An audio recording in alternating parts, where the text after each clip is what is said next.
Hi everyone, I've been inspired to make this video because what I'm about to tell you has brought me a lot of peace to realize. You know, we have so many enemies all around us. There's so many battles in Australia and all over the world, and sometimes it can get overwhelming. Where do we start? Who do we fight? What do we do? Is it going to work? All of those things. So I think the most important thing to realize is who is the actual enemy. Now, of course, your initial reaction is probably going to be the globalists, the big corporations, the elites. And yes, they do really terrible things, but who's behind them? That's the real enemy. And guess who it is? It's the devil.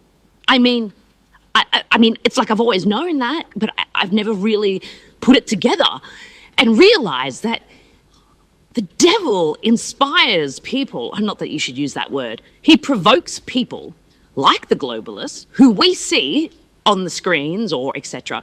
He provokes them to do the things, to do his bidding, to do what he wants them to do. You know, some of them are possessed. Some of these, rock stars and politicians and celebrities, they're possessed by the devil. Now, when we forget that the devil exists, that's when he has the most power. Because when you forget who the enemy is, then you forget what you're actually even trying to achieve. Now, if the devil is the actual enemy, then shouldn't we be praying for the devil to stop being able to intercede in these people's hearts? Shouldn't we be praying to God to beat him? Now, of course, God can do whatever he wants. He can win tomorrow if he wants to, but obviously he's letting this sort of thing happen. And sometimes, you know, we think, how could someone be a pedophile? How could they encourage 5-year-olds to be a different gender? How could they encourage these disgusting books in libraries? How could they encourage late-term abortions? You know, more than 60% of the Australian federal government voted against giving any palliative or pain relief care to late-term abortions born alive, and it happens, okay?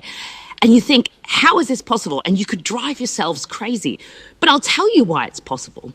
It's possible because the devil's ultimate goal is to hurt Jesus, to hurt God, okay? And what is the best way to do that?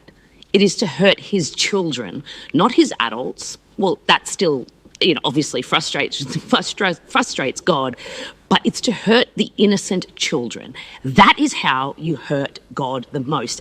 And that is why these really rich elites, they have everything they want in the world, they have all the money in the world, but yet they prey on little innocent souls. Why? Because that is the most direct way to get to God and to annoy him.